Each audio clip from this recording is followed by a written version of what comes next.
जमीन रजिस्ट्री को लेकर के एक बहुत बड़ी अपडेट निकल के आ रही है कि 15 मई से आपके रजिस्ट्री में बदलाव कर दिया जाएगा। इसके लिए आपको सबसे पहले अनेकों प्रकार की जानकारी दर्ज करानी पड़ेगी। जब तक आप सबसे पहले इन जगहों से वेरीफाइड अगर नहीं कराते हैं तो आपकी जमीन रजिस्ट्री नहीं हो पाएगी। इसके लिए सरकार ने एक बहुत बड़ी व्यवस्था, बहुत बड़ी कदम उठा लिया है। इसके पीछे का कारण यह है कि जमीन रजिस्ट्री को लेकर के पारदर्शिता बनाना है, और पारदर्शी इसलिए बनाना है कि जब भूमि विवाद क्या होता है कि बढ़ते जा रहा है, तो इसी भूमि विवाद को रोकने के लिए ये कदम उठाया गया है। तो इस कदम को समझेंगे कि क्या क्या करना है आपको 15 मई से। अगर आप 15 मई के पहले अगर चाहते हैं काम कराना या 15 मई के बाद भी, तो आपको ये नियम कानून जानना अति आवश्यक है। एक एक इसकी वर्ड को अगर करते हैं तो बहुत बड़ी नुकसान होगी। इसलिए आपसे रिक्वेस्ट है कि आप पूरा वीडियो को देखें, स्किप ना करें। क्योंकि देखिए, आप कहीं ना कहीं अपना पैसा लगाते हैं, तो पैसा लगाते हैं तो आपका काम भी सही सही होना चाहिए। क्या गवर्नमेंट कर रही है? क्योंकि देखिए, बिहार में एक नया सरकार की पहल हुई है, नया सरकार का गठन हुआ है, नया मंत्रिमंडल रेडी हुआ है, तो इसमें बहुत सारे बदलाव होंगे, समझे कि नहीं। तो आप लोगों का जो भी खबर है उस खबर को मैं आपको बताने का प्रयास करूंगा। इसमें लिखा गया है कि बिहार में अब जमीन लेना होगा सिर्फ रजिस्ट्री से पहले जान जाएंगे सब कुछ, 15 मई से शुरू होगी सेवा।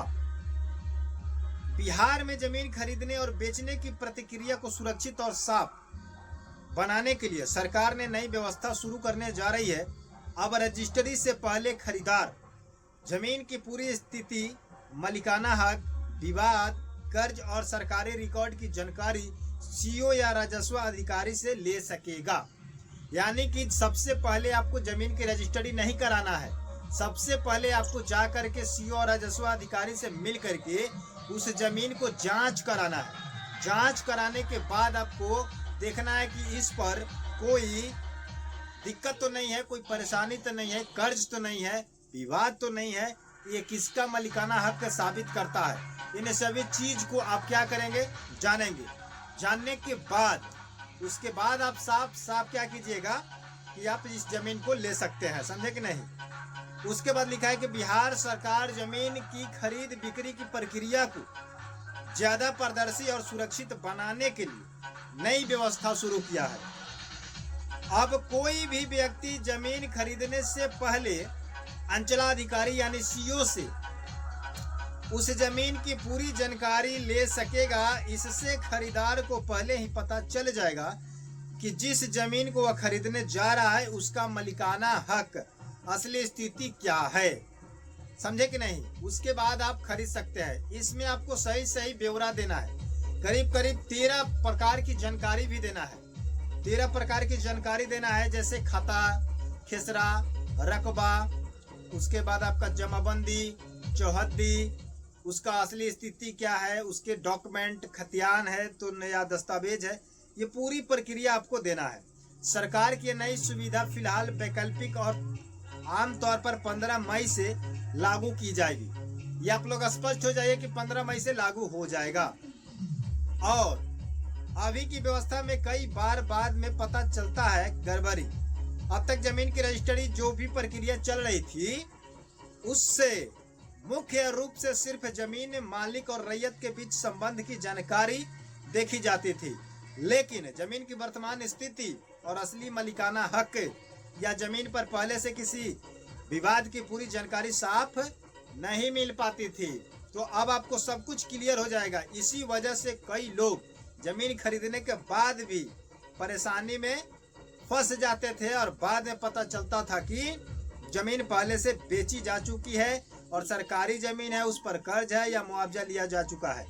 बहुत ऐसे स्थिति में क्या होता है कि आप लोग खरीदे हुए जमीन को भी खरीद लेते हैं। एक जमीन को फर्स्ट बार बेचा गया है, सेकंड बार बेचा गया है, थर्ड बार बेचा गया है, तो वैसे में आपको पता नहीं चलता था, वो पार्टी बेच करके चला जाता था और आप उस पर विवाद शुरू कर देते थे। क्योंकि जो खरीदा है उस पर अपना कब्जा जमाने के लिए, अधिकार रखने के लिए तैयार हो जाता था। उसके बाद पता चलता था बहुत ऐसा जमीन है कि उसके पूर्वज बेच चुका है और उसके फिर प्रेजेंट में बेटा पोता जो भी है वो भी बेचने का प्रयास करता है और बेच करके चला जाता है।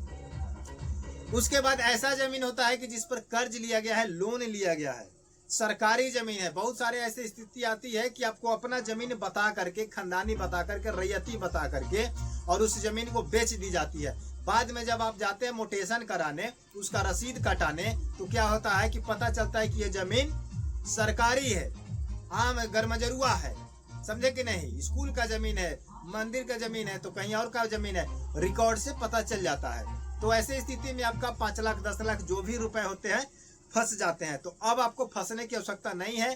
15 मई से इस नियम को लागू किया जा रहा है। आप लोग स्पष्टता क्लियर करके कहीं पे जमीन ले तो स्पष्टता क्लियर कर ले, जांच ले, बिना जांचे कोई भी जमीन ना ले। समझ गए कि नहीं, ये गवर्नमेंट का आदेश है और आपको लेकर के इसको हम विस्तार से आपको समझाने का प्रयास कर दिया हूं और आप उम्मीद करते हैं कि आप लोग समझ चुके होंगे। और हमारे चैनल पर अगर नए हैं तो चैनल को सब्सक्राइब करके वीडियो को लाइक करके चैनल को शेयर कर दीजिएगा, वीडियो को भी शेयर कर दीजिएगा। मिलते हैं नए वीडियो के साथ, तब तक के लिए जय हिंद, जय भारत, धन्यवाद।